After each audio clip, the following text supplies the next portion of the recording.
Hello, welcome to Epicenter Bitcoin, the show which talks about the technologies, projects, and startups driving decentralization and the global cryptocurrency revolution. My name is Sébastien Couture. And my name is Fabian Crane. We're here today with Adam Back and Greg Maxwell. To anyone who's sort of following Bitcoin and Bitcoin's development, they will probably have heard of these two gentlemen. I was fortunate enough that the first time I went to a Bitcoin conference sort of at the beginning of my involvement in the space, it was in Amsterdam in 2013, and somehow randomly I ended up having dinner twice with Adam, which was really super fascinating talking with him about Bitcoin. And so we're really excited to have them on today, especially because we're going to have a chance to talk about a project that we've actually talked about many times on the show before with different people, which is sidechains. Because sidechains, I think everyone is in agreement on that. It's definitely one of the most interesting and important projects in the space, and also very controversial. And a lot of people have many questions about it. So today we'll get to ask all of those. So thanks so much for joining us today, Adam and Greg. Hi. Hi.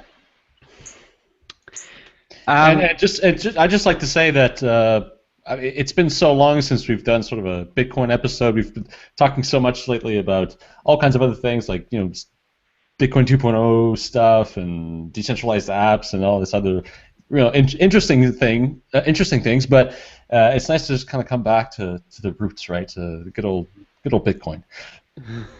Maybe Bitcoin 1.1. Yeah. Let's talk about Bitcoin 1.1.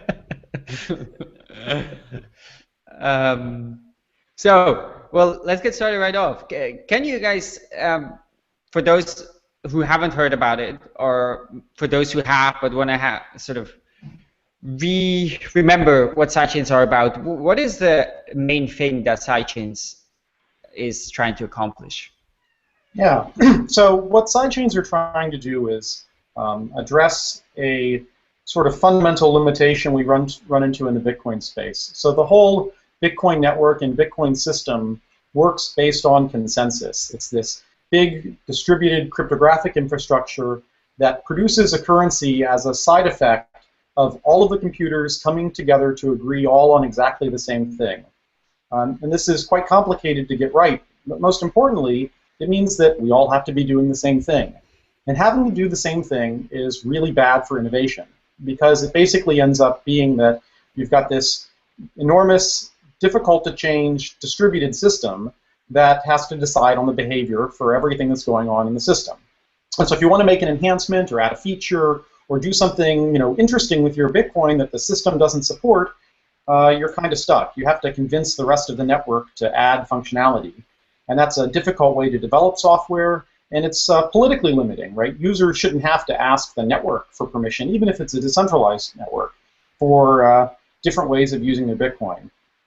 So the obvious alternative to sidechains is to, well, let's just start a new cryptocurrency for every kind of application, every new feature set, every new functionality, maybe for every user. And that works from a technical sense, but it doesn't necessarily make a lot of sense from an economic perspective, right? Because money has a sort of value in its scarcity, and starting up a new currency for every new feature set you want to deploy, that doesn't make a lot of sense. And there's also no natural stopping point, right? If someone forks Bitcoin to create FooCoin, well, why won't someone fork FooCoin to create Barcoin? And at the end of the day, a bystander looking at cryptocurrency on the sidelines may say, well, I'm not going to get involved in this because it's just constantly getting replaced. So the whole idea with sidechains is we came up now a couple years ago with a very general cryptographic protocol that says you can build an alt chain, like a separate cryptocurrency system, and transfer the Bitcoin values that you already have to and from that system. So you can move your Bitcoin into another chain, transact in it, and gain feature set and capabilities, and move coins back if you want to transact with someone who isn't using that chain. And so this would hopefully unlock innovation and allow more technology to be deployed in a rapid manner, and not have the network acting as a gatekeeper.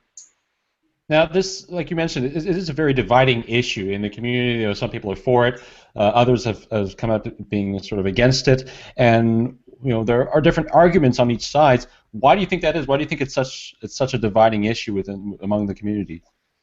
Well, so maybe I live in a bubble, but I've seen some sort of vocal negative voices, some of which are concerned based on things like any change is a potential risk, which is a concern I share, and it's actually one of the motivations for sidechains. So I want to stop having any changes happen to Bitcoin. So that's one vector of concern. There are other people whom are quite transparently and open about the fact that they're concerned because they have investments in competing systems, and that sidechains may make Bitcoin more competitive with them. But really, maybe I live in a bubble, but I haven't seen actually a lot of genuine controversy in the technical circles about this.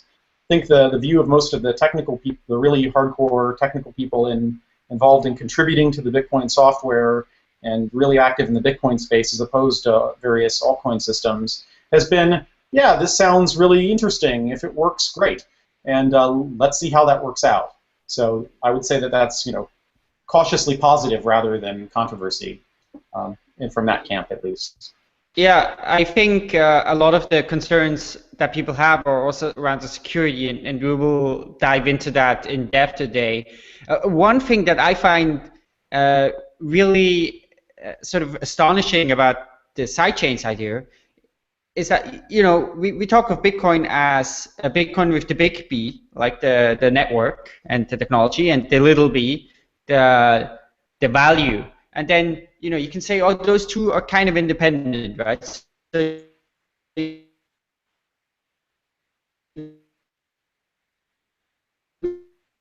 we have people who develop on top of a network, but we don't use the thing. I think is separated the other way, right? To say we keep using the Bitcoin, the monetary value, but we separate that from the network, and or at least to some extent. And I think that's a really amazing way to look at this. Well, I would even say that it's interesting to say for the purpose of a money, money wants to have a monopoly. Money works better when it sort of grows with a very strong network effect, and money wants to have few monies, and we get better interop if there's fewer monies. But in terms of methods of transmitting money, we actually want the greatest diversity of that possible. I mean, the way I transmit money to you should be between me and you, and no one else should have a say in that. Yeah, absolutely. I mean, I've heard people say something recently. It's become fashionable to say that they like the blockchain, but they don't like Bitcoin, or something like that. That is not actually a technologically grounded statement, because Bitcoin is the sort of tokenized representation of security in the blockchain, and if you remove, and a blockchain is distributed data structure that provides security, and so if you take the currency out of it, you collapse the incentive structure of it, and you have nothing left, basically. So I don't think that particular side comment, I've seen it in the media a few times, and maybe some people have commented on that, but I don't think that's actually correct. Anyway, that was a kind of sidetrack and not directly related to what you said. Yeah, absolutely. Yeah, so, like, going back to what Greg said about being able to extend Bitcoin, so when I first started getting interested in Bitcoin on a technical basis, I came up with some potential ideas, and there are a lot of ideas floating around in terms of things people would like to do with Bitcoin. And some of them are quite direct, simple, and elegant, useful things to do to Bitcoin, and to fix limitations or improve certain aspects of it, which if we had known at the beginning, would have been implemented in a slightly different way. So one example is for the value of a transaction to be part of the signed data. So because that's absent, for the kind of offline Bitcoin wallets, they need to drag some transaction history to tell how much money they have, because they're not connected to the network, so they can't see the transaction value. And if you have the value in the transaction, it solves the problem, because, what happens to them if they don't do this extra work is they end up being tricked into spending all of their money to a massive fee transaction or something like that, because they don't actually know how much money they have. Whereas if the value being spent is in the signature, that has to be accurate, and the blockchain itself will enforce that's the case. And so there's a simple fix. If we could do a hard fork, it would be easy to do that. But hard forks are difficult in a consensus network, and it's a live system, so you can't just, there's no kind of beta protocol. So I had some other ideas to go with those, like being able to encrypt the values so that you can get, you can still have blockchain validation, but without leaking commercial confidentiality, which is something I think businesses would want to have in order to do, actual share trading or company transactions on them at scale. And so I got excited about, could we get this, could we explore adding this to Bitcoin? And I came to realize that that's actually quite demanding and challenging to do that. And so then I became interested, well, could we, so I started focusing instead on how could we have a general extension mechanism for Bitcoin. And that's when I started talking some time ago now about the one-way peg, and Greg later articulated this two-way peg mechanism, which needs a soft fork to Bitcoin to enable, is so that you can have a blockchain without affecting this kind of software risk factor. So I mean, if you look at sort of internet history, I mean, when the World Wide Web first started and you had HTTP 1.0, there was lots of very rapid innovation on the protocol. And given, some people draw analogies between Bitcoin and the web and the internet and so on. And if you look at Bitcoin versus web technology at what people are presuming is a similar early phase of adoption, there was way faster, rapid experimental development going on.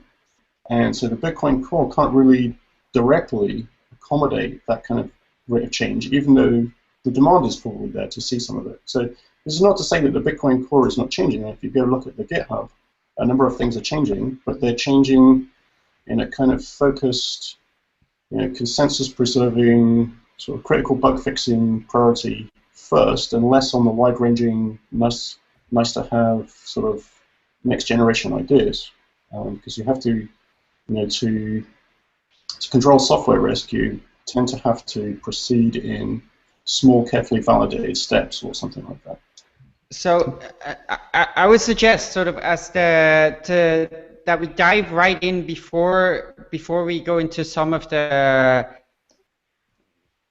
bigger picture issues. We dive right into one of the main criticisms that has been made of sidechains, and you guys explained to us before a little bit an approach to that which really sort of turned upside down the idea I had of sidechains. So I think this is going to be interesting from that perspective. So one of the main criticisms has been that if you have 1,000 different sidechains and a lot of them only have a very small amount of hashing power mining that chain, it would be very easy and basically free, because it's merge mined, for any mining pool to attack any smaller sidechain. And so it's not really clear how the security of the sidechains would work. So essentially, I guess that the risk scenario would be, right, that somebody holds coins on a sidechain.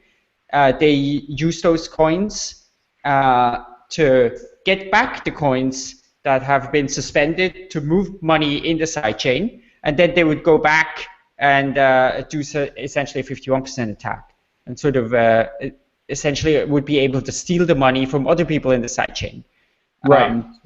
Yeah, I mean, so a sidechain, so there are sort of, I guess, to say two phases of a sidechain. So the first phase is maybe a loosely coupled phase. And in that model, the Bitcoin network is an SPV client of the sidechain.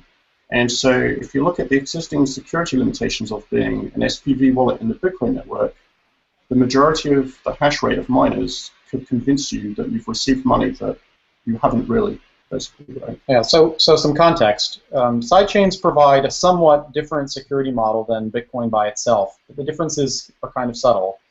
Because in the long term, Bitcoin miners could also attack the Bitcoin system, and they lose out the transaction fees they would get otherwise. And that's also true in sidechains. The difference is sort of the magnitude of what can happen when you attack.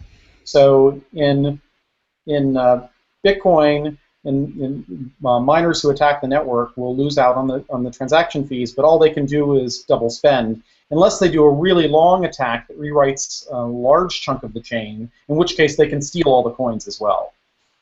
So there's some subtle differences there. In the case where a sidechain is an SPV wallet, like an Android wallet or Multibit, or many of the common, or Electrum, the common wallets that people use today.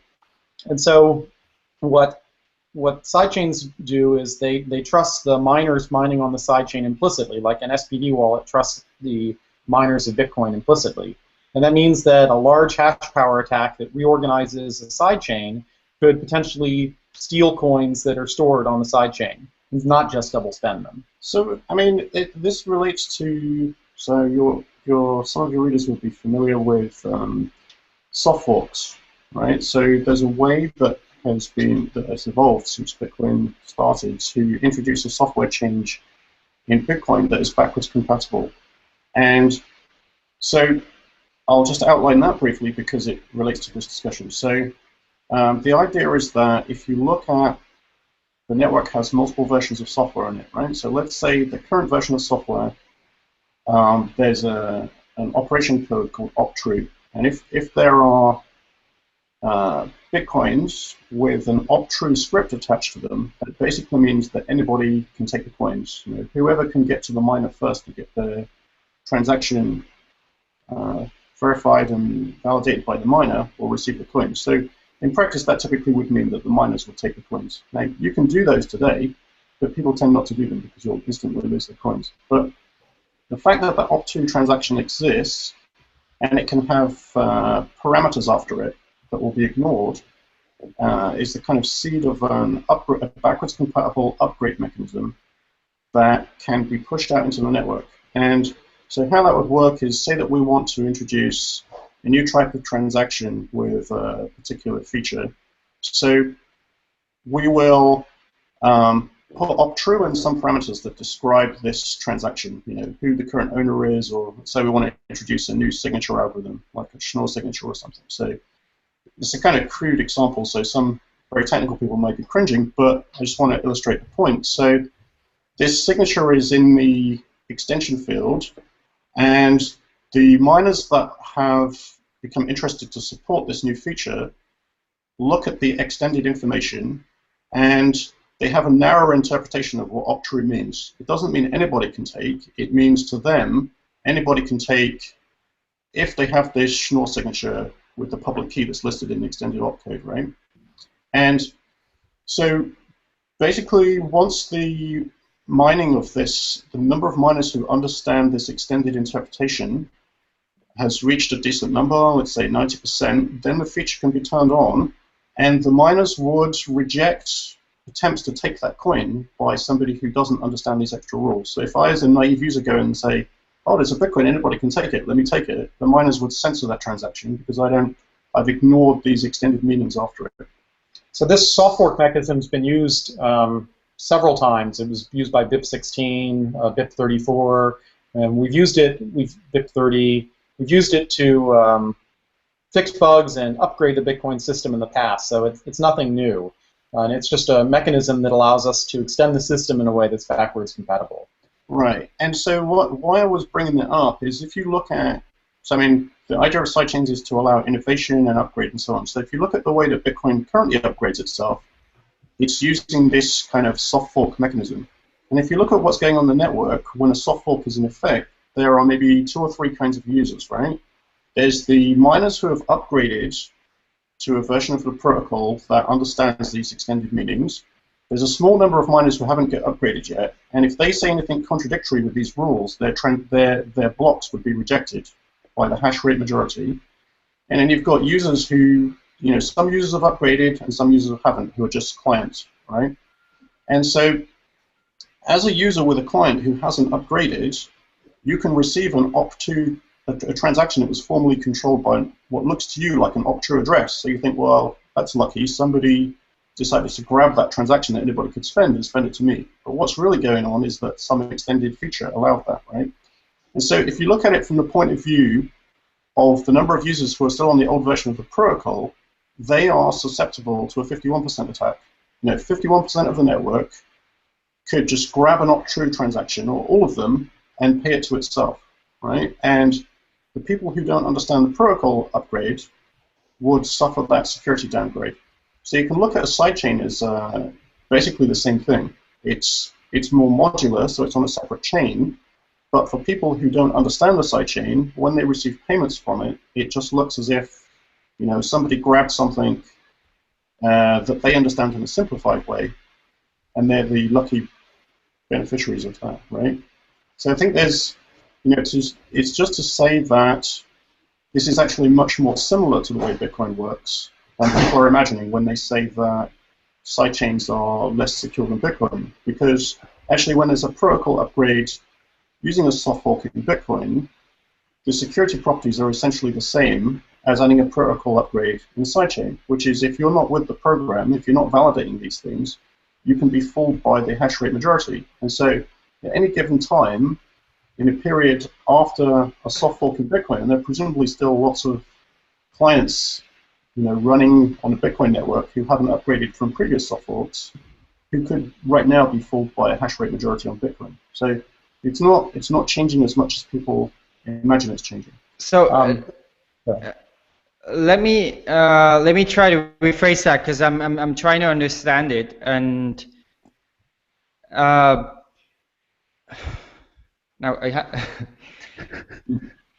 so wait, now I had a way of putting this, and now I forgot it.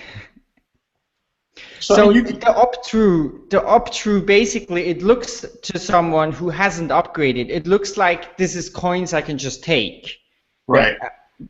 And then is the idea that, but if the majority of the miners are aware of sidechains, are aware of this upgrade, then they will know that if somebody takes that coin that appears to just lie there to be spendable and tries to spend it, they know that's invalid and they will reject it. So as long as more than half are using the new software, those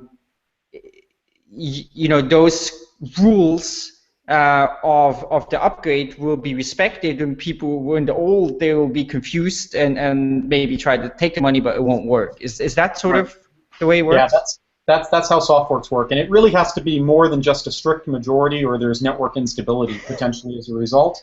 But that's the idea. Initially, I mean, there are kind of soft flag days. Greg could explain it maybe in more detail, but when the version, this feature is implemented, part of the code that introduces the feature, there's like a block number version increase, and so all full nodes can look at this block version, and that from it they can estimate the proportion of miners that are with the program that understand the new feature, because 90% of the blocks that seem to be being mined in this time interval are on this new version. That tells them that it's now relatively safe to use the feature. So it tends to get deployed in a kind of two-stage thing, where it's in the network, but nobody would create one of those blocks until the hash rate reaches its what has been deemed an acceptable mining ratio, miner understanding ratio, and then those transactions are safe to use. I mean, if you use them before, there's a possibility that somebody could just say, oh, well, I'll take that coin. It looks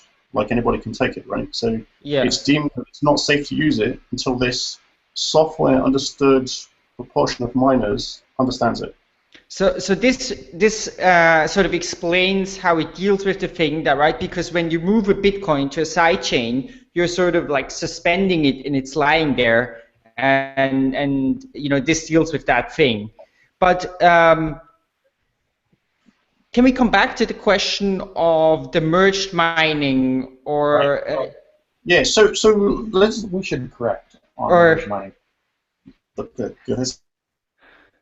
Comes up in sidechains discussion is that there's this assumption that sidechains have to be merge mined, and that really isn't true. I mean, the sidechains white paper is also quite explicit about this, that merge mining is an option for sidechains, but it's a design option that each sidechain could choose to use or not use. I think it's almost always a prudent option, so we talk about that a lot, but it's not fundamentally necessary.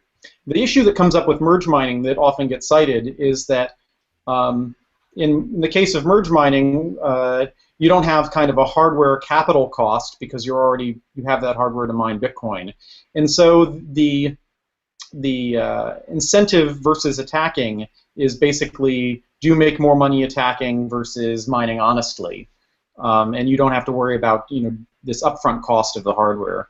I think normally when we analyze Bitcoin security, we kind of ignore the upfront cost of the hardware just due to latent hash power and things like purchase cloud mining that you can buy mining on demand. So I just wanted to mention that merge mining isn't really essential to Sidechain's proposal, because it does often come up. So then going back to comparing like soft fork upgrades in the Bitcoin blockchain and a sidechain, which is another kind of protocol upgrade, right? Now you could re-articulate the situation of a soft fork upgrade to say that the people who have upgraded, so the subset of the Bitcoin network that's upgraded, you could view that as an in-chain sidechain, right? There's a subset of people who understand an extended feature. That's exactly what sidechains do. And the people who have not upgraded and aren't aware of those rules are susceptible to losing their coins to a dishonest hash majority that does understand those features. And so basically, a sidechain is sort of, if you want to express it that way, a generalization and modularization of that existing upgrade behavior. So one of the advantages of sidechains is that by making the Bitcoin network effectively an SPV client of the sidechain network, we get very loose coupling so that the problems on the sidechain network don't leak into the Bitcoin network. But we get that at a cost of a different security model. That hash rate on the sidechain network can steal all these coins when normally the hash rate you'd have to compete with is the hash rate on the Bitcoin network. Now, if there's merge mining and there are transaction fees, hopefully these hash rates are relatively equal, but maybe they're not. And there's some different models that you can think about how Bitcoin should be secure. Like, should Bitcoin be secure, as Satoshi said, if 51% of the hash rate is honest, or should we require something stronger, like evidence that the economic incentives are such that 51% of the hash rate will be honest? Not an assumption, taking that assumption away and using the economics. And so there's a risk that you could potentially mine Bitcoin honestly and attack the sidechain, that it might be in your economic interest to do so. And so that's a byproduct of this loose coupling. But one of the things pointed out in the sidechain white paper is that this loose coupling isn't inherent. You can sort of pick your degree of looseness. So one possible outcome for sidechains, and there are several different ways the sidechain security can be boosted with complex cryptography that we can talk about for hours, but one of the pathways is to say, well, the Bitcoin network could, like a regular soft forking rule, enforce the validity of sidechain blocks. So that the Bitcoin network, the Bitcoin hash rate, the Bitcoin miners won't allow you to make a sidechain recovery transaction unless the sidechain says you can do this. Now, there's a downside, and it's listed as a risk in the sidechain's white paper, that now this introduces sort of the complexity of the sidechain into the consensus model of the Bitcoin network. So it tightens up that coupling. On the flip side, it makes the security story basically the same as the Bitcoin security story, where if the miners of Bitcoin are not totally blowing up the system, the coins can't be stolen. But so,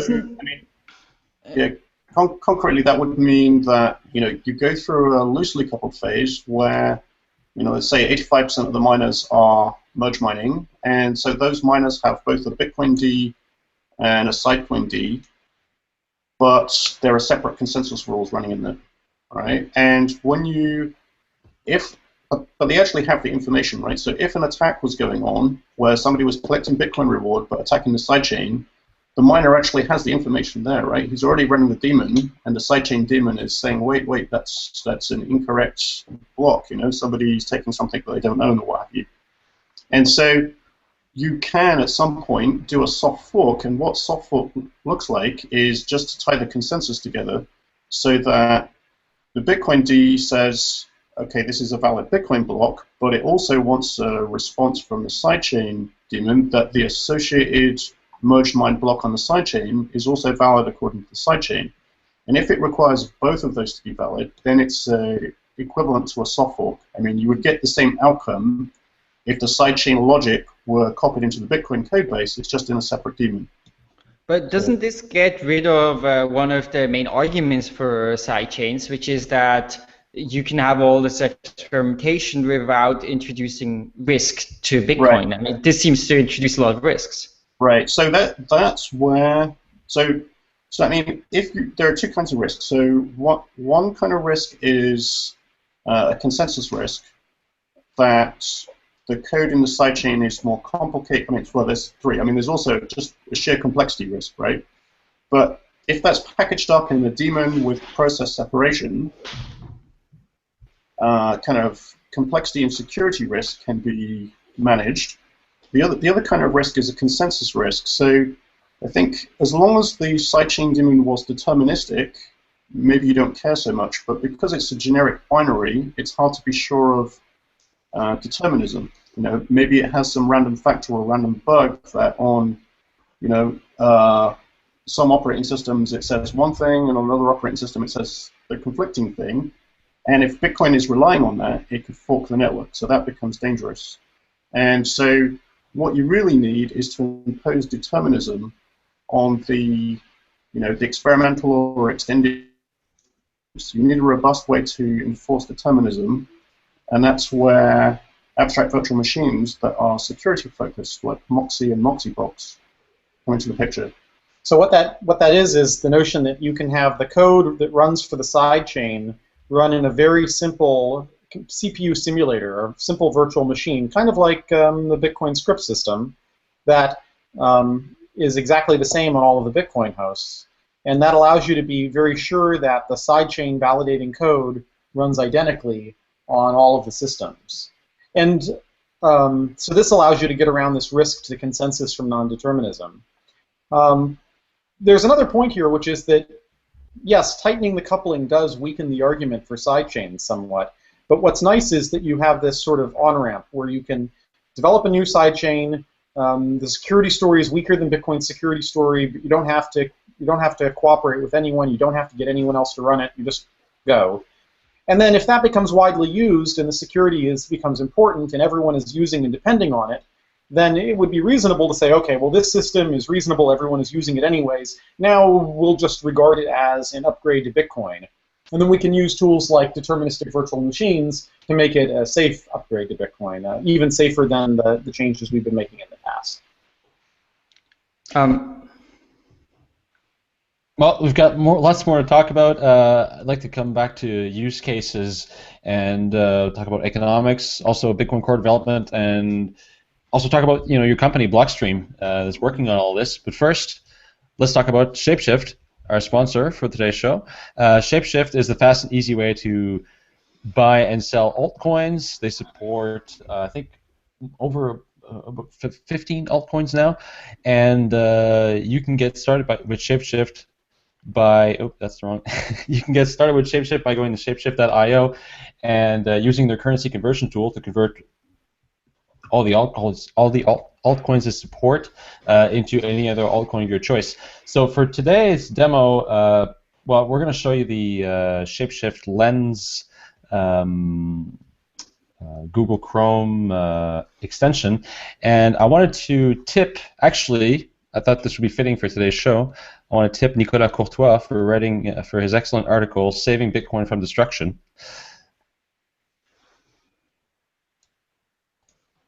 Right here. So I suggest everybody read this article. It's on blog.bettercrypto.com. Nicolas Courtois, of course, is a well-known cryptographer and a supporter of the sidechains proposal, and I'm going to tip him for his article. So if you go to the bottom of his website, he's got a donate button right here. And I'm going to use Dogecoin to tip him on his Bitcoin address. So I've clicked on the donate button. I've got the little fox icon right here. I can click it. Oh. And the demo gods are not are not with us today. That's okay. I can just take the address, go to Shapeshift, and I'm going to say I want to send Dogecoin to Bitcoin. I'm going to paste the address here, hit start.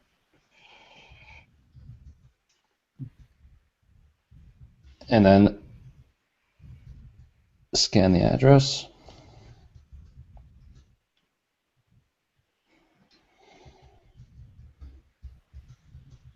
And there we go. I'll send them $1.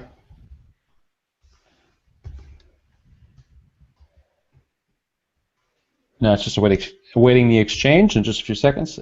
That there we go. So it's awaiting exchange now. So as I said, they support a bunch of different altcoins. They're adding altcoins every week. Again, I really recommend this article. Have you guys read it? No, I haven't. But it seems to be worth at least $1 in Dogecoin. Yeah.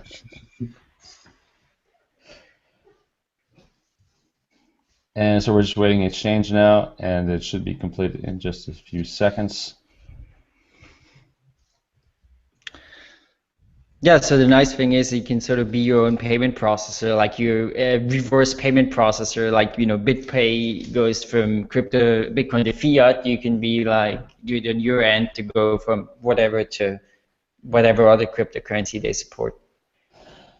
It's taking a little bit longer for today. I don't know why. Must be running a little slow. Well, it's going to be there in a second. Yeah, but anyway, so Shapeshift, you know, it's a fast and easy way to convert your Bitcoin to any altcoins or vice versa, and you don't even need to create an account. This is the great thing about it, is that your privacy is protected, and they only take a small fee for their services, and that's integrated in the amount that you transfer up front. So head over to shapeshift.io, give it a try, tell us what you think, and we'd like to thank them for their support of Epicenter Bitcoin. So I'd like to come back to use cases for sidechains, because, you know, we also often talk about it. Sebastian, if I may jump in, I feel like we talked a little bit before, and yeah, we will have to come back to use cases, but I feel like this is sort of a key issue, and I feel like we haven't sort of quite wrapped our head around this. Now, before, when we just briefly discussed before the show, you mentioned the increase in block size, right? So that's the way, I guess, this merged mining would be accomplished here. Can you explain how that will work? So, yeah, so another way to work, and you're still talking. Oh, sorry. Yeah, you cut out briefly. So another way to look at a sidechain is this other thought experiment, which is, could you increase the block size without doing a hard fork? Could you soft fork in a block size increase? And perhaps surprisingly to some people, actually you could. And the way that would work is that you have the Bitcoin block, which is, say, 1 megabyte, and you introduce an extension block, which is 10 megabytes, or if you want to take it to the extreme, like a gigabyte or something huge, so that you can think about the centralization side effects of actually practically doing it. So, you know, the Bitcoin blockchain, the 1 megabyte block, has a Merkle tree, some kind of data structure representing all the transactions in it.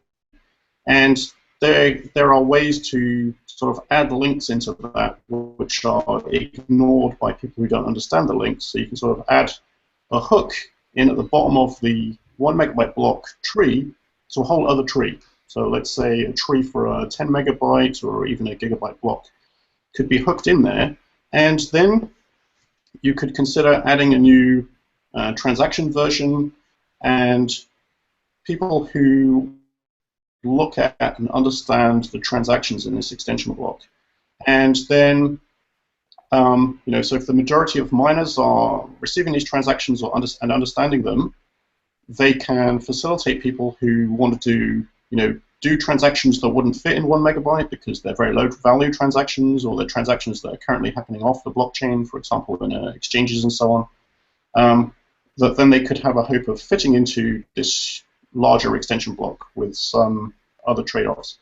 And so it's easy for an existing Bitcoin user to pay to an extension block address because it would just look like a P2SH address or something. They don't really need to understand too much about the criteria of the recipient, because how the recipient spends their money using some extended rules and parameters is their problem. The sender can send money, to other people.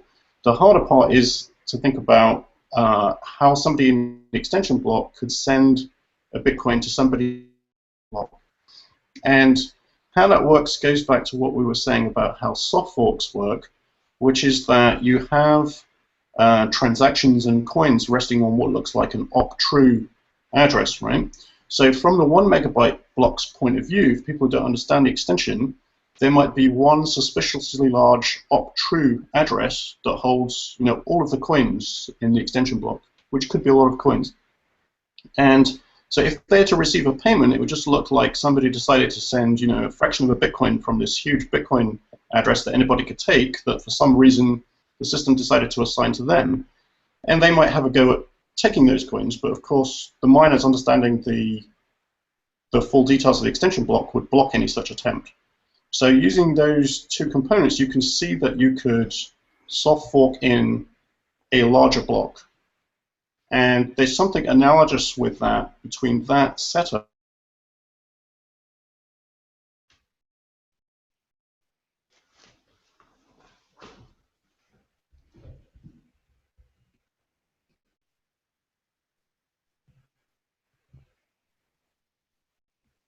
Guys?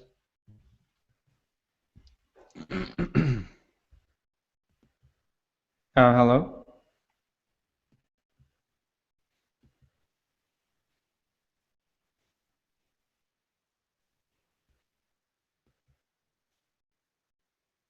I think we lost them.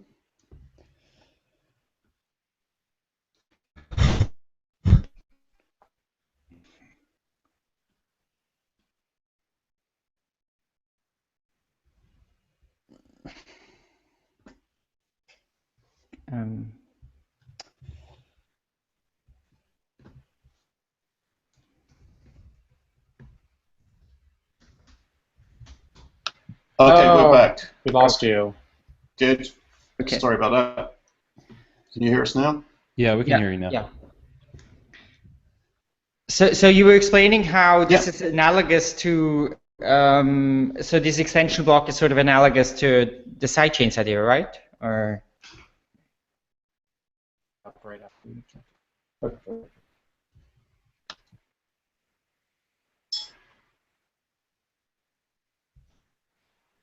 Hi.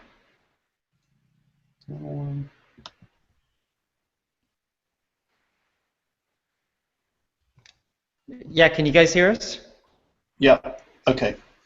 Hangouts died right after, so we're back. Yeah. So we were explaining the how you could consider an extension block analogous to a sidechain.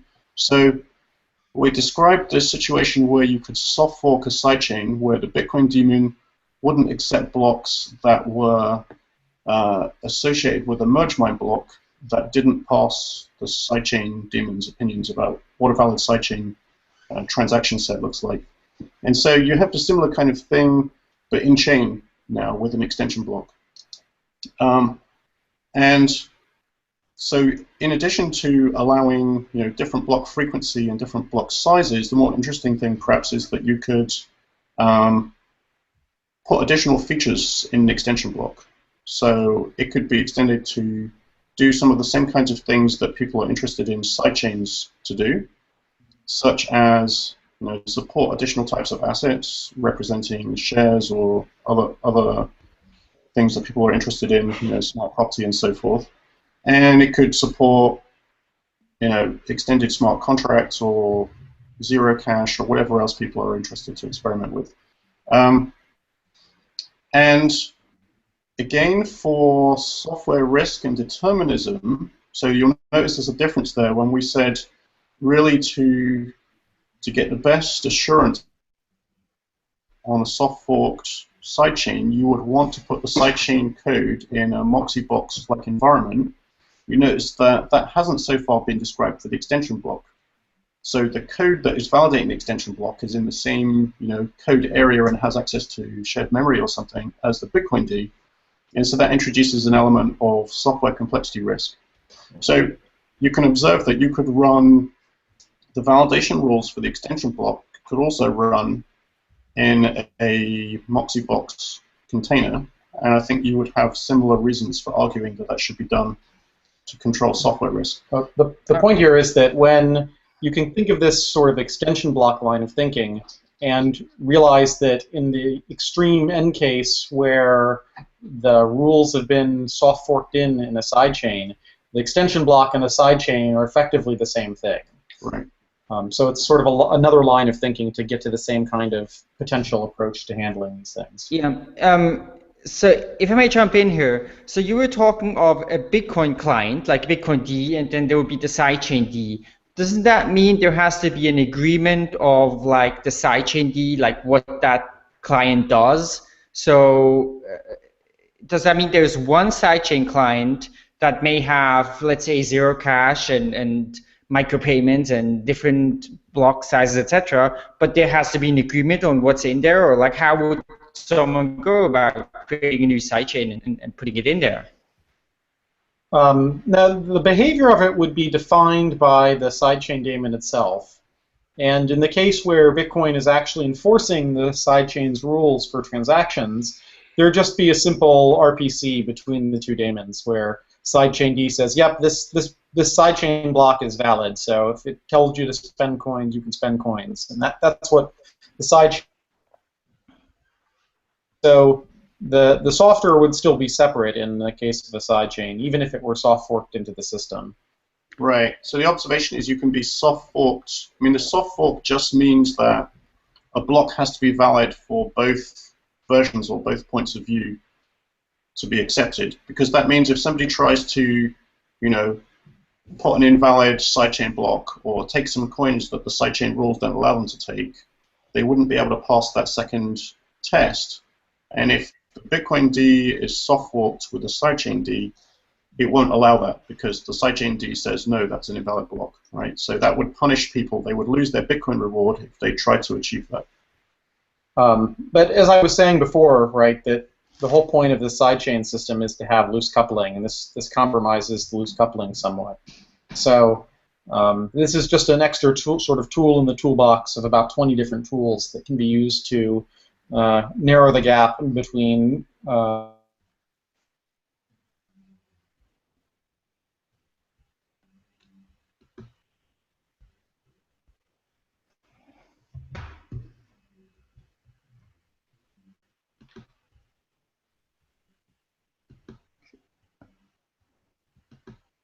Guys, are you there?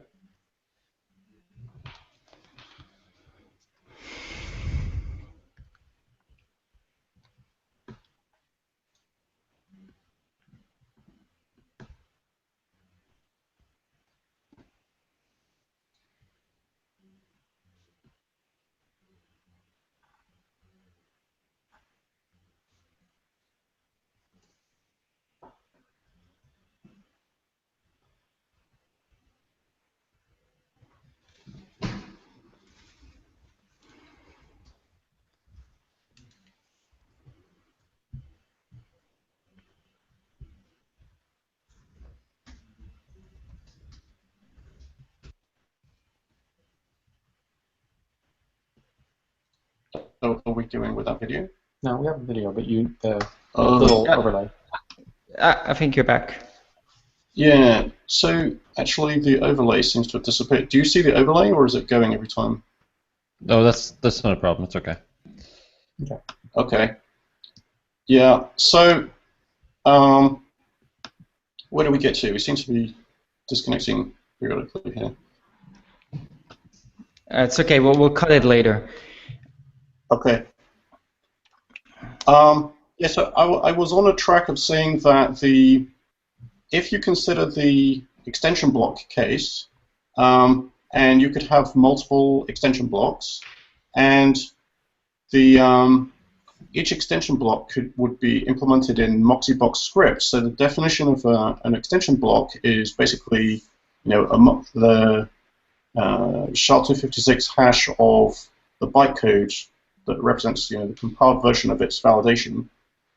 Then you can have quite good assurance in a sidechain-like way, because the other aspect of a sidechain is it provides a security firewall so that the only people who with coins at risk of the validation rules being in some way limited or defective is people who put coins into it. So you would have that kind of assurance between extension blocks. And you could argue that this may provide a path forward for Bitcoin to improve its security. So earlier we talked about the fact that whenever Bitcoin goes through a soft fork, as some feature has been added to it, and as Greg mentioned, this has happened a few times in Bitcoin, there's a transition period where some subset of the users have not yet upgraded, and some of them never upgrade, and those people are at some degraded security level, such that the ability to do a soft fork admits change to the network. And if you have a Moxie-box-like container and you can put the validation code in it, perhaps you can put the main blockchain's validation code into a Moxie-box container, and then basically what's left is much simpler. It's a Moxie-box interpreter and some basic thing about choosing the longest block. All right, and so if we can do that and we have much simpler core code, we can reach a higher level of software assurance and disallow further soft forks, which is actually a security enhancement for the blockchain, because if as a user who is not keeping up to date and understanding these new extensions, or it's basically you could view soft forks as allowing miners to giving them additional power to propose rules. I mean, it's not a black and white thing, but it does slightly elevate the ability of miners to bring soft forking rules into the network. So it would be possible technically to block further soft forks. And if you have Moxie-box extension blocks, which can be added into the network, that becomes an upgrade mechanism that doesn't need soft fork risk, because it's still within network, right? It doesn't require a core change. You can introduce a new extension block, and all you need is the interpreter of the Moxie-box byte string and the longest chain rules, and then you can move coins between them via the core or directly. So these are just general ideas that they're not concrete yet, and they're not in the immediate future. But it's been some of this thinking has been circulating for a while. So from the Bitcoin Core perspective, we've been working on reorganizing the code base so that it's easier to isolate the code, so that easier to isolate the code that implements the consensus algorithm. One of the reasons that we're doing this is because it makes it possible to try out things like moving the whole of the consensus algorithm into a byte-coded virtual machine to get better assurances about the consistency of the consensus in the network. So you can take that idea and extend it more broadly and make it so that you can extend the network also through adding more code that runs in this very rigid virtual machine, and not have such ad hoc process for extending the system.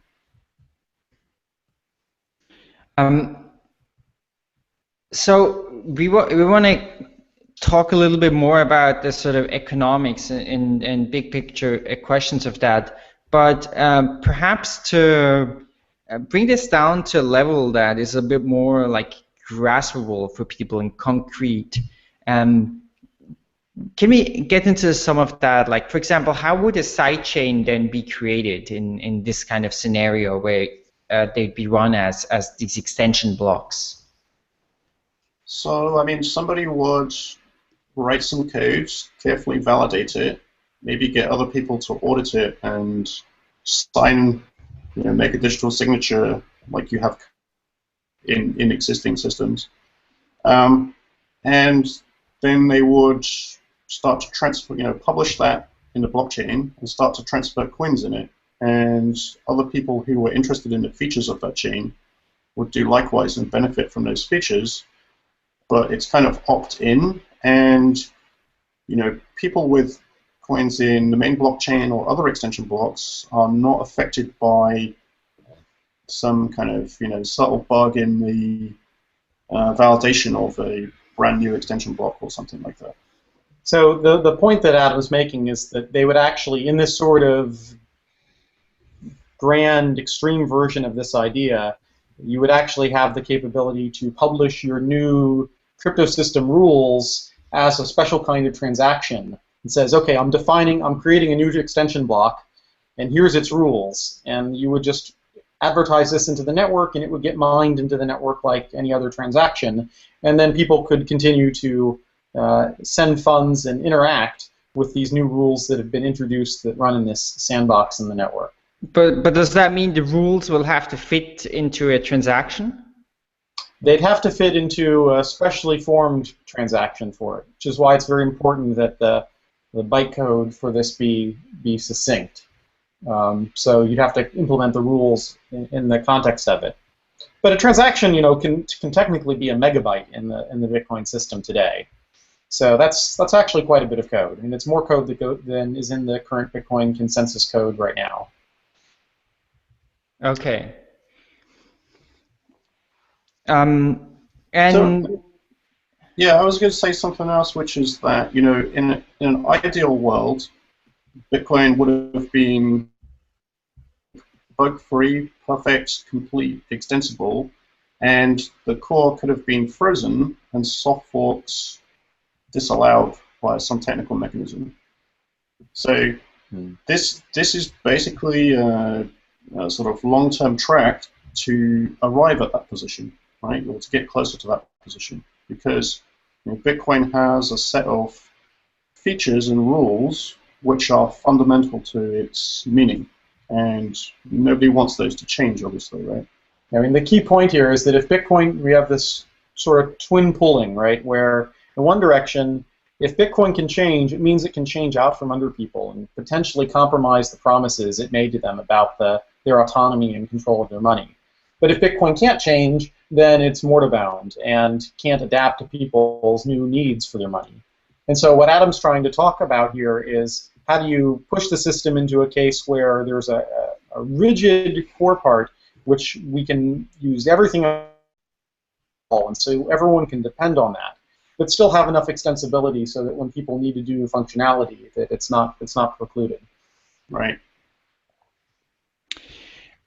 So I would like to talk about an idea that seems to me, at least listening and talking to you as well, Adam, and hearing you speak about this in other contexts, that seems to be very central to what you guys are doing at Blockstream and what Sidechains is about, which is this idea of digital scarcity.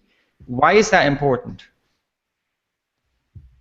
So I think much earlier Greg had mentioned, actually I'm not sure if that was in the prequel or not, but the idea that money is a kind of social network, so it benefits from network effects, and at the extreme, if everybody has their own money supply, it ceases to have meaning, because that's basically an IOU, and there's no limit, right? I can print an IOU up to the limit of what people are willing to trust me with. And so that's no longer scarce at all. And in between, we have maybe a situation where, so I think it's useful for there to be digital scarcity in the sense I think you mean, because if we have too many forks, so you start with Bitcoin, there were some early altcoins, let's say, and they grew a bit, and then somebody forked them.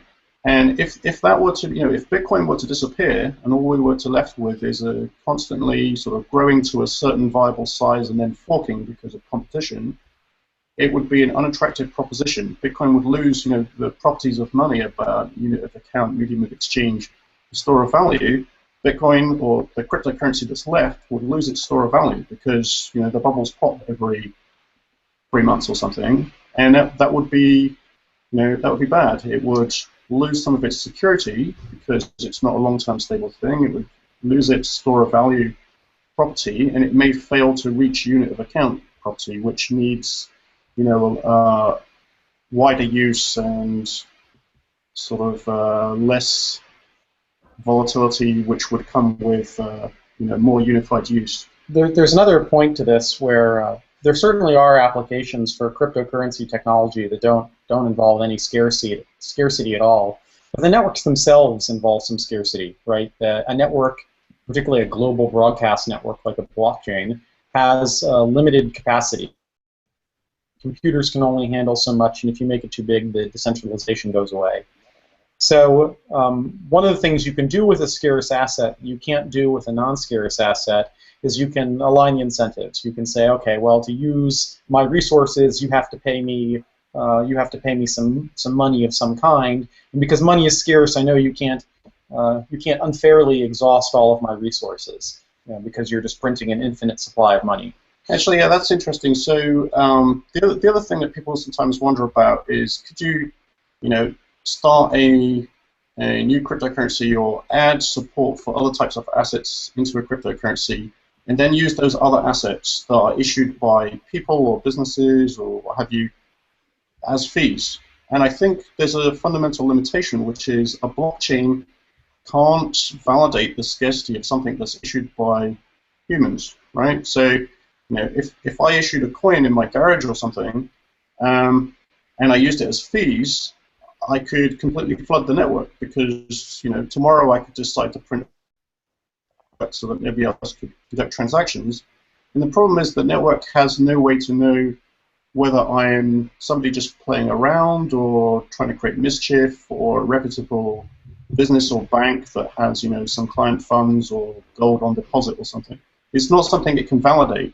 So for fees are basically to make the network work smoothly and to prevent denial of service and to sort of allocate resources in the network. And for that to be the case, they need to be something directly machine readable and understandable. Like the fact that it's scarce has to be validatable, right? So if we have like lots of people creating things just definitionally, that won't be the case. And it also, I guess, won't tend to be the case in new independent networks that spring up because, they tend to come with larger and larger numbers of coins, like a trillion coins or more, what have you, right? So scarcity, sort of definitionally at some point. So scarcity also in that way is kind of element, so absolutely necessary for true decentralization, no? Because if you don't have that, Right. then in a sense you depend on an issuer or something. I mean, I Right, gave it. very good observation. Yeah, right. So I mean, carry on. Express the problem. Sorry. So I gave a while ago about sidechains. So I was like thinking about it, and one of the things, and I don't know if you guys share that view, but one of the things I find kind of interesting. So like, let's say Bitcoin has achieved a certain success today as a store value, and the question is like, how far can that go, right? Like, will we ever, for example, be able to say like, I keep my savings in Bitcoin as sort of a prudent person, not someone who is like crazy risk taking? And it seems to me that maybe Bitcoin is the only chance, right? Because let's say Bitcoin doesn't work out, or let's say we sort of hope Bitcoin's going to be it, but then somehow Bitcoin fails, there's the next thing, and then that's it.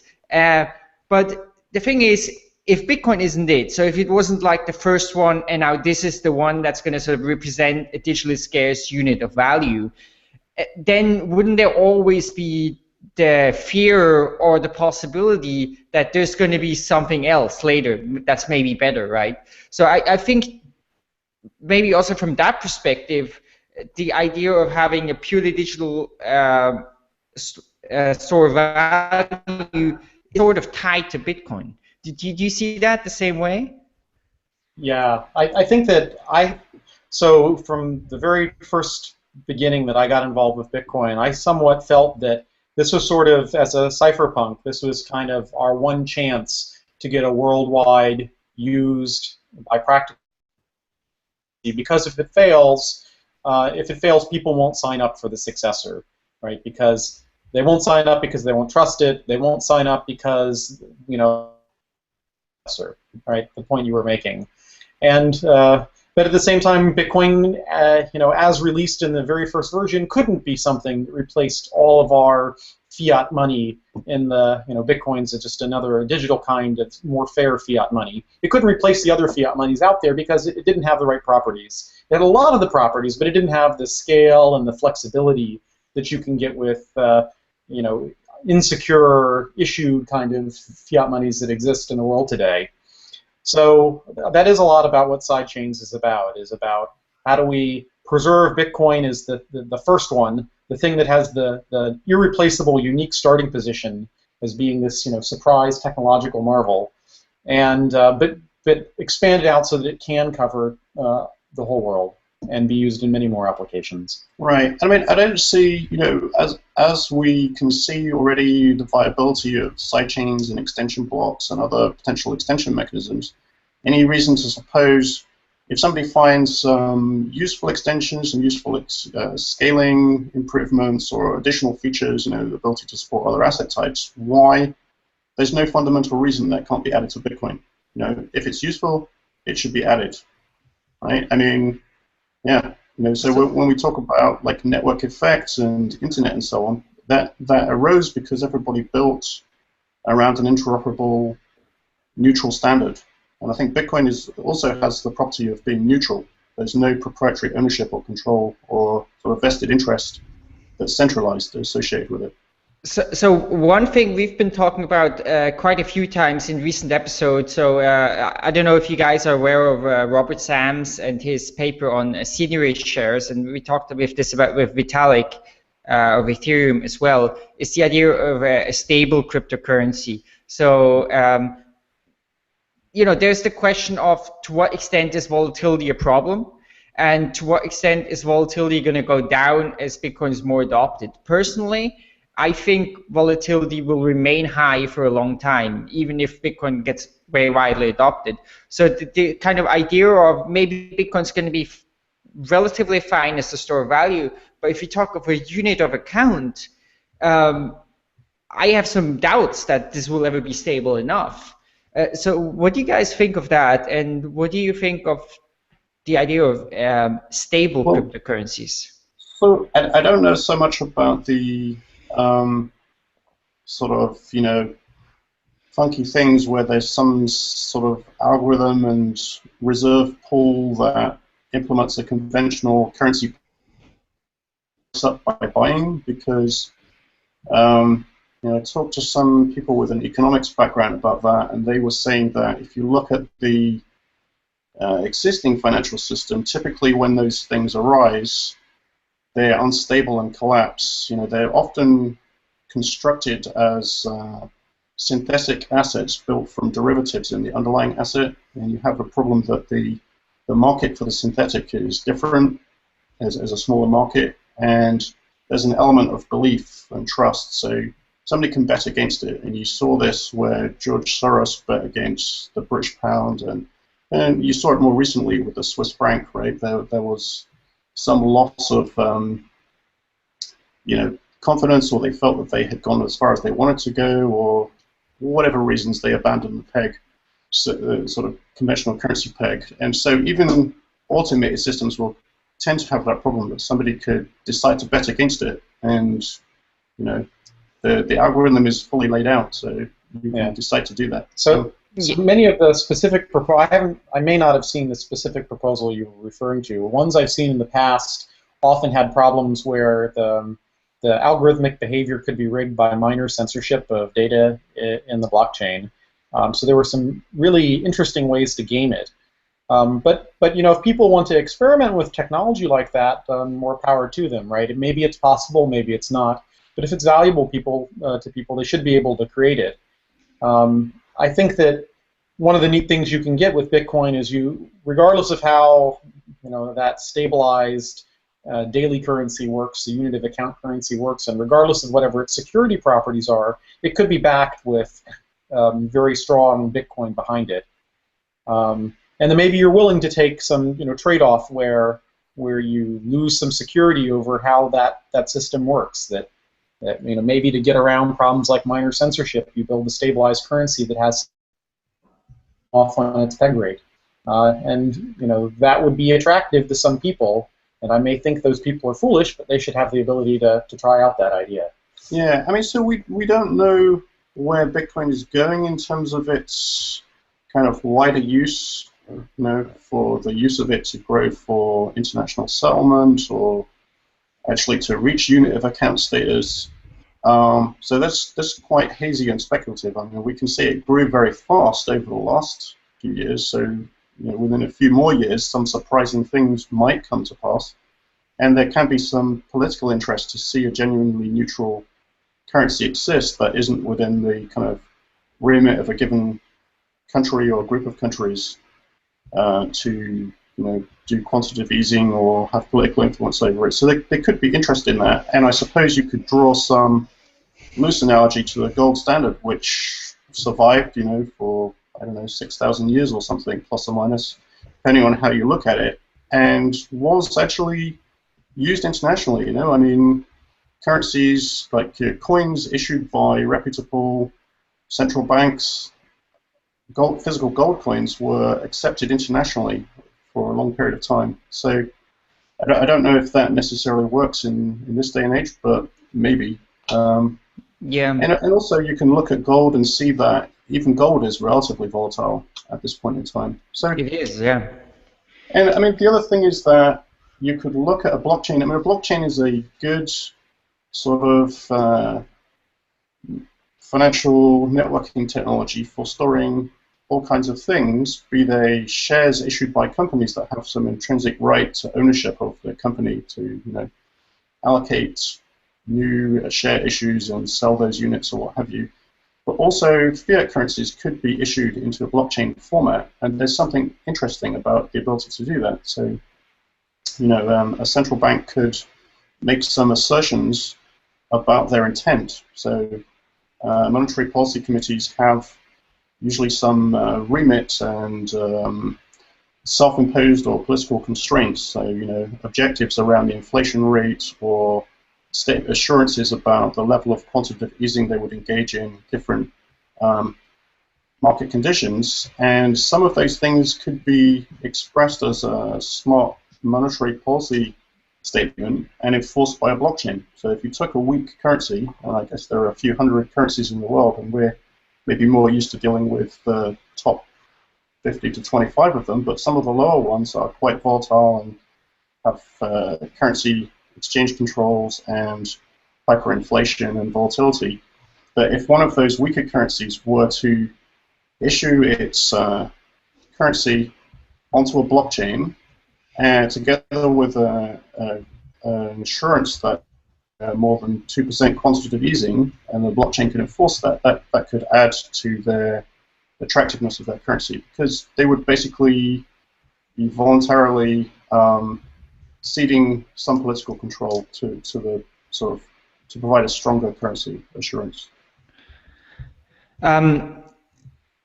So can we talk a little bit about the issue of mining centralization, right? So because in my view, there's been a few sort of main criticisms of Bitcoin, right? And I totally agree with you that the idea of these stable cryptocurrencies, well, it's very, very attractive, but so far there are no implementations, although some people told me this new bits thing, but I haven't looked into it.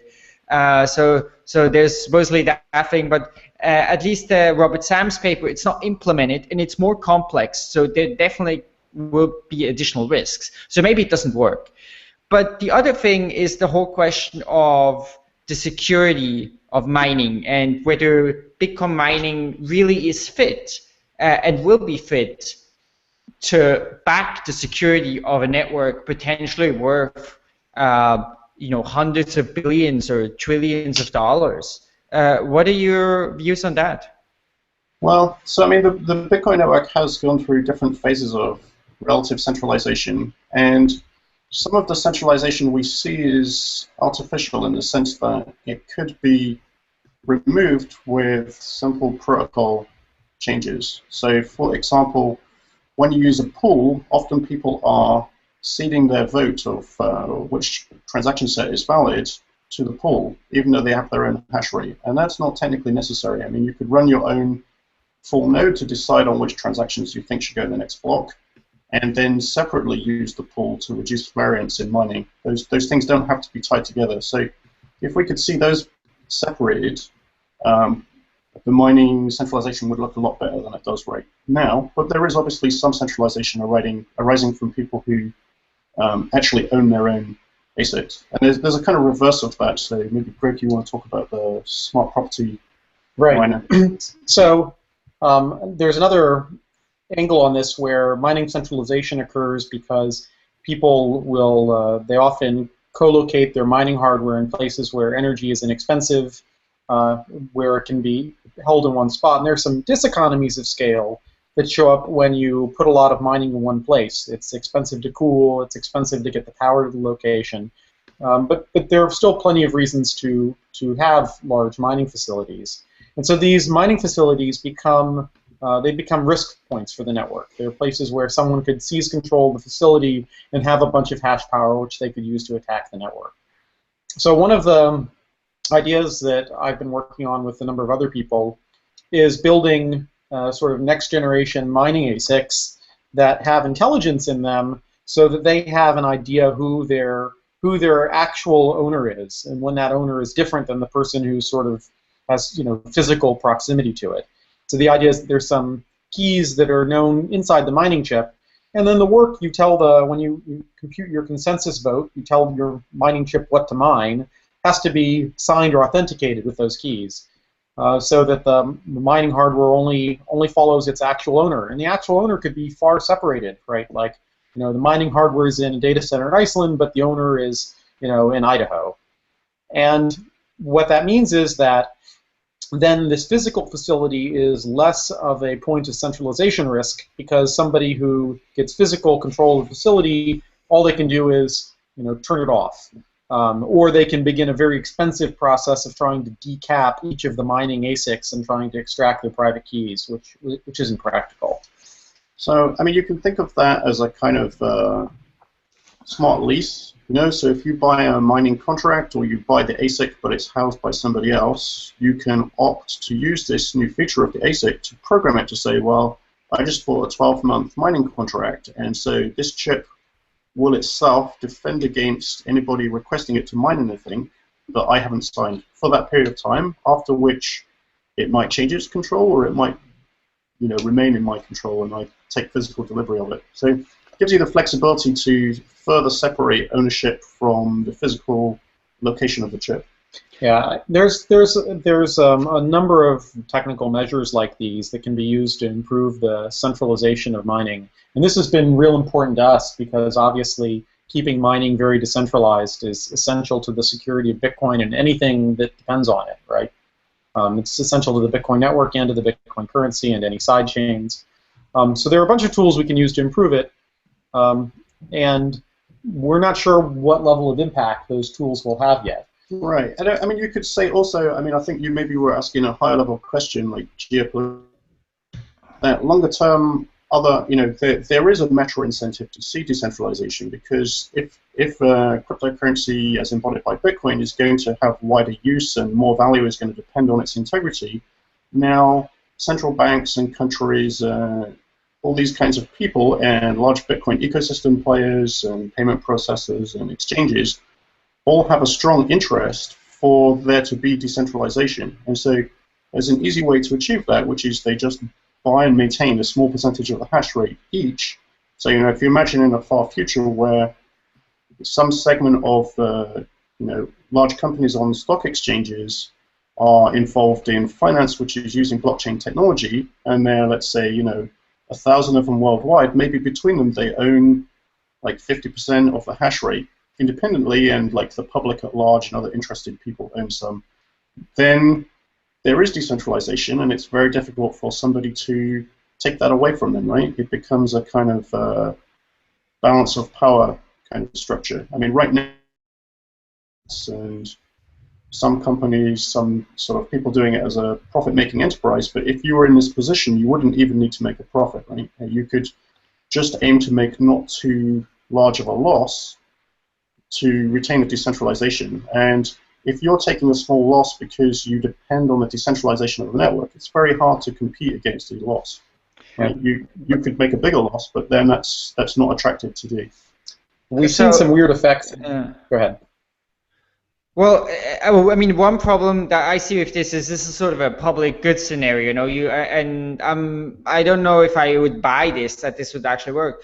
But my maybe bigger question relates to proof of stake. Isn't that just in case one gets some sort of good working solution superior, because it essentially the security is the value of the whole network, not just a subset, which is the value of the actual hardware?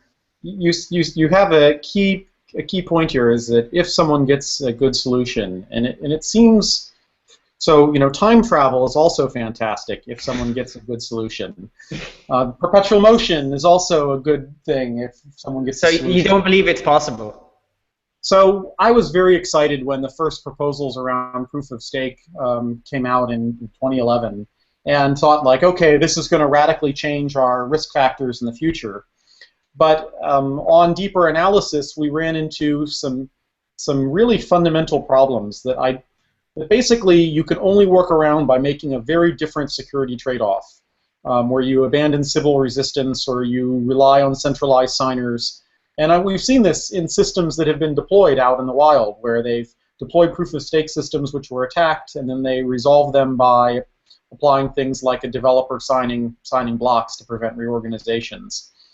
So if it were, it would be very interesting, but it seems that it's probably not without some different security model. And different security models can be okay, but they're harder to analyze. And it's clear that you don't get the same thing you get from Bitcoin. It's not clear if the thing you get is actually useful.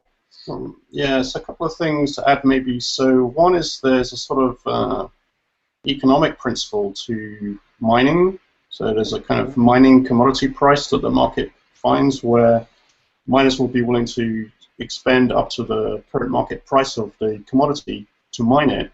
And so if you radically change the cost of getting coins, presuming there is still mining going on, there's a potential for that economic self-interest to flow somewhere else, right? To result in buying political favors, or influencing this committee, or influencing the committee that's handing out coins, or that built-up economic demand has to go somewhere. So it's maybe not necessarily a bad thing that a commodity has a production cost, right? To add a little more color on the proof of stake system, right? There's basically a generalized counter argument that you can basically take any proof of stake system and say, well, okay, what happens if you just you own some coins? Say you owned all the coins at the beginning of the network. The network goes on, you sell your coins, you exit the network, but then later you show back up with your original coins and create a simulated network, a second fork of it, and you show it to someone who's new to the system, and they can't distinguish between the honest network and the dishonest network. So that's a very fundamental difference. And so what you basically end up having to do to fix that is to say, okay, well, we're not actually going to use proof of stake as our consensus mechanism. We're going to use, like, ask a friend as a consensus mechanism. And you can do that, but it has a very different security model. It's what Bitcoin explicitly doesn't do, because ask a friend is incredibly difficult to automate in a secure way because of Sybil attacks, people who pretend to be many entities in order to rig the state of the system. So it's a process that gives you I think the proof of stake of it is really a distraction, right? The security of that system reduces to whatever you do to repair the nothing at stake attack. And sometimes those trade-offs are good in some environments, and maybe they're not good in others. Yeah, often it seems to degrade into a different proof of work, which is to grind alternate transaction histories to find one which results in you receiving the coins. So, if that's how it degrades, you're better off to stick to a proof of work, because you can build ASICs for it, which avoid. So if you were to be able to find a proof of work that can't be optimized by ASICs, which seems generally impossible, but hypothetically, then it's vulnerable to renting equipment on a temporary basis, so going and renting a large proportion of Amazon's cloud computing infrastructure. So you really don't want short-term renting of mining equipment. And if mining equipment is generic, as would be the case for grinding alternate transaction histories for proof of stake, then you have a problem there. So I mean, if somebody finds a solution, I mean, as Greg said, he was interested in it until he saw the limitations, and if somebody does find some magic that solves it, great. Bitcoin would be very happy to see that happen and would adopt it. So if this is interesting to you, you should look. So Andrew Polstra wrote a little white paper that sort of summarizes the common deep technical. Yeah, I think I read that. Yeah, so it's got some good information. Although what it doesn't try to do is do a point-by-point rebuttal of the infinite series of sort of ad hoc patches that people have tried to do to get around the fundamental issues. But that's pretty interesting, and I recommend people familiarize themselves with that. It's some good food for thought.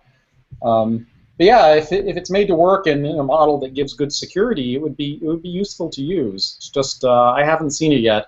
And a lot of the things we've seen proposed recently for proof of stake are actually older ideas that had shown up on Bitcoin Talk and in Bitcoin Wizards a couple of years ago, and had sort of been discarded because the goal really there was people were trying to get proof of stake to offer a decentralization and security like Bitcoin's, and couldn't use some of these ideas to achieve it.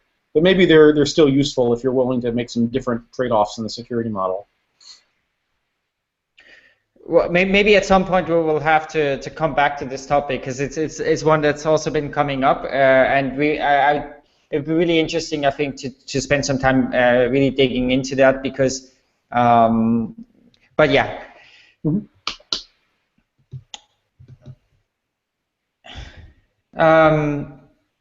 So, what is the timeline for sidechains? By what time date do you think this is gonna be implemented, or what parts of it are gonna be implemented at what time? Sure. So what we've been trying, so we've published the initial white paper and gotten sort of a very widespread response to that, and I consider it a big success, not really because of the excitement it's created, though there's certainly been a bunch of that, but because lots of people have reviewed it and commented on it, and haven't surprised us with any sort of deep fundamental flaws that weren't brought up in the paper and that were unknown. So that's sort of a big point of success. What we've been trying to do with the work that we're doing on sidechains is to avoid exhausting review capacity. So there's this problem in the cryptocurrency ecosystem in general where someone will propose some system, and I walk up and go, nope, insecure, I break it this way, it's toast. And then they'll go, okay, I'll fix that, and they apply some Band-Aid. And then I'll walk up, and then it takes me 10 minutes to break it. And then they apply some Band-Aid, and it takes me an hour to break it. And then they apply some more Band-Aids, and some other people come, and they break it after weeks of work. And at the end, you get this sort of patched up system, which is maybe secure because no one knows how to break it right now, or maybe it's insecure because everyone got exhausted in reviewing it. And so what we've been trying to do with the sidechains work is there's this trade-off where we want to have a very interactive development process for this infrastructure, but at the same time we don't want to exhaust review capacity by putting stuff out that people will analyze, and then it has easy shortcomings, and then it's sort of exhausting that review capacity. But one of the things we came up with in the development of sidechains was a way to do this sort of soft launch of it, where you can use all the sidechain technology, but with a weaker security model called the federated peg. So the idea is that instead of soft forking the changes into Bitcoin for a sidechain, you create a sidechain like normal, and then there's some federation of functionaries. These are parties that hold private keys, and they'll sign transactions if would have permitted the transaction to occur. So they're sort of standing in as a protocol gateway adapter. Now, the trade-off is that if they wanted to, they could just steal the coins. So there's some protection against that in that there would be a threshold of them. And so this is laid out in one of the appendixes of the sidechains white paper. And what it lets us do is release sidechain software. People can start using it. They could use it with real Bitcoin, real value, just reduce security because of the risk the federation steals the coins. And then we can gain experience with the technology and show that it's useful to people and that it has value and that that it's realistic and that the software can mature. And so we're planning.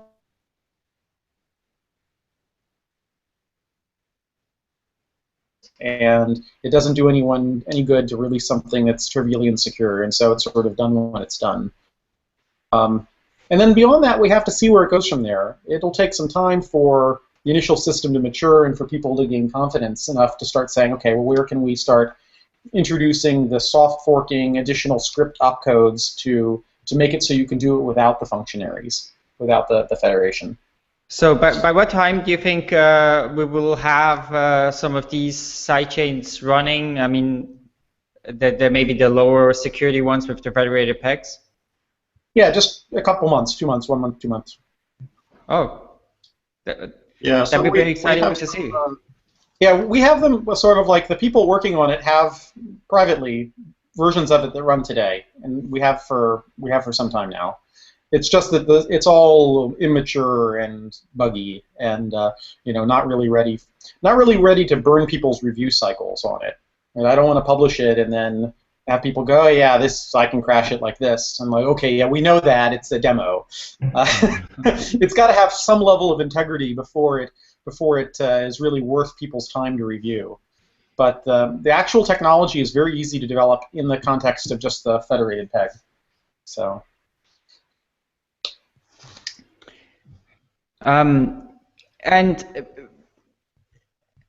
Well, I don't know if you want to maybe very, very briefly,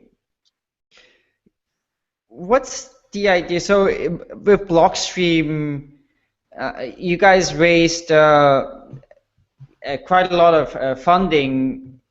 What is the business model behind this, or are the investors who put in money, do they think of this more as a sort of a public good?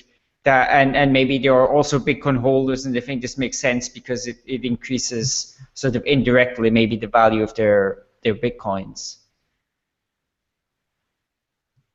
Yeah, okay. So there's definitely an element of public good here, and in particular a special form of public good, right, which is building infrastructure that Bitcoin needs going forward. But there's also other business angles on this because there's a line of thinking that I agree with, which says sort of the best kind of charity is self-supporting, right? That you can build a business, and the business will receive money because it's doing things people want, and then you can use that to do more good, build more infrastructure, and that's a more sustainable model than just putting money down a hole and hoping some good comes out of the other end. So it turns out that once you have this sort of future, Bitcoin is infinitely flexible because you're not stuck in one network. There are many businesses that you can create out of that. But you have to get to that first. So one of the reasons that we raised a fairly large amount of money was to be able to have the runway to go and give a decent shot at building this complex, secure, cryptographic infrastructure required to make the other folds of the business possible. And so to give you a taste of some of the other things that we're doing, I mean, what we're doing is far beyond sidechains, is taking some of the cryptographic concepts of Bitcoin, these decentralized, provable, secure systems, and extending them out into the greater business world. So allowing institutions to make proofs about their books and their finances, and tying that back in to the Bitcoin blockchain. So being able to make smart contracts which are dependent on those. But to actually make that real and make it worthwhile, Bitcoin itself has to be more flexible. Another angle on this is that we have a way to build bank-like services, private servers that can achieve really high transaction volumes. We're talking about tens of thousands of transactions per second, like the kind of thing you'd need to run an exchange in a cryptographically provable way, but also can't seize people's funds, so that they have better security properties than the existing systems. But in order to make that kind of system possible, again, you need a kind of Bitcoin ecosystem which is more flexible and can speak to more powerful external systems. So, I mean, I think Bitcoin has a lot of, I think the smart property and smart contracting features of Bitcoin have a lot of potential beyond Bitcoin as a currency, which is to say that your Bitcoin is also providing a kind of real-time audit capability, which is lacking in a financial system. When something goes wrong in the financial system, you don't tend to find out until a year or two later after an audit, kind of, we call them like post-mortem audits or something, right? You discover the problem and it's too late, and you've got some economic collapse. And so with the blockchain-like mechanism and a real-time audit, it basically means that each unit of value that you receive comes with a compact proof of, full balanced books and audit of the entity that it comes from. So, if you build out into the further future where, let's say, a company and all the internetwork companies eventually have their income and expenditure and dividends and shares all tracked on a blockchain, you can avoid some systemic risk kind of effects, right? Where you don't really know, like, the credit rating of a company, or the credit rating is misleading, or that it turns out it has some large undisclosed debts, or has an insurance policy against some liabilities, but the insurance company is overextended. So all those kinds of things can, if they're all represented, all those liabilities and assets and money flows are represented in a blockchain format with a real-time audit, you can potentially squeeze out a lot of systemic risk from the system. And one of the interesting things is, because of some of the cryptographic features you can build, you can provide the companies with commercial confidentiality about who they have contracts with, what their profit margin on those contracts are, how large the values of the recurring payments for monthly service contracts. All of those kind of things can be hidden from public view while simultaneously validated. So you can make the books add up without disclosing the values due to some kind of encrypted value stuff that can be made to work. So I think that's a very interesting high-value thing for humanity, to get that kind of assurance. And I think ultimately, regulators and policymakers and central bankers and businesses and society at large will value that and see it as a way forward. But they're going to need help to migrate into. In order to make it really valuable for them, it's going to need to tie into systems like Bitcoin. And there's just a lot of cryptographic development we have to do to span from what the world is today. Right, and you see also some limitations in the Bitcoin ecosystem where people are, over time, improving the security mechanisms, right? So, most of the Bitcoin ecosystem isn't directly using smart contract assurances initially. So where you have like a failed exchange like Mt. Gox, people are pretty much trusting that in a conventional creditworthiness, prudently operated business sense. And then we're migrating, people are talking and starting to deploy multi-signatures. And ultimately, actually, the business logic can potentially be implemented in and enforced by the blockchain. So to give an example, let's say if you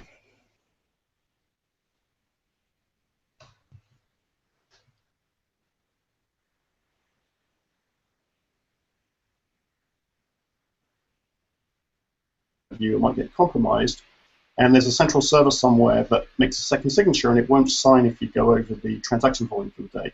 So the problem is that's a step forward improvement, but if somebody compromises a central server, those limitations no longer apply.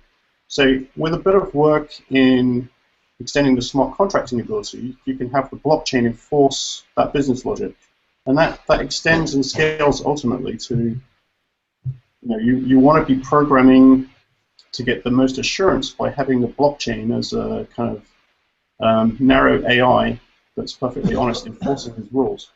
So I think that's where the future lies in the longer term. Yeah, no, I mean, absolutely. I think there's going to be a lot of a need for this kind of thing, and the capabilities to actually implement those is going to be, they're going to be extremely rare. So I'm sure you guys will be in a great place to help making a lot of these things come true. Now, we're kind of at the end of our show. We went very long. I think may have been our longest episode ever, or like maybe second longest or something. So thanks so much for joining us today. I must say it's such a complex project, and my understanding of it has been a little bit turned upside down. So I'm still trying to wrap my head around some of the aspects, and I don't know, Sebastian, if you feel the same way. Yeah, so thanks so much for joining us today, guys. Thank you. It was fun. Thanks. So if people want to learn more, I think the best way is probably your website, blockstream.com. Is there some other place you want to point people to? Sidechains white paper is a good place if people haven't read it yet. And then I encourage people to go and read what's being written about out in the wider community. Right. Ultimately, if this stuff's going to be adopted and used in the Bitcoin space, it's more than about what we're saying about it.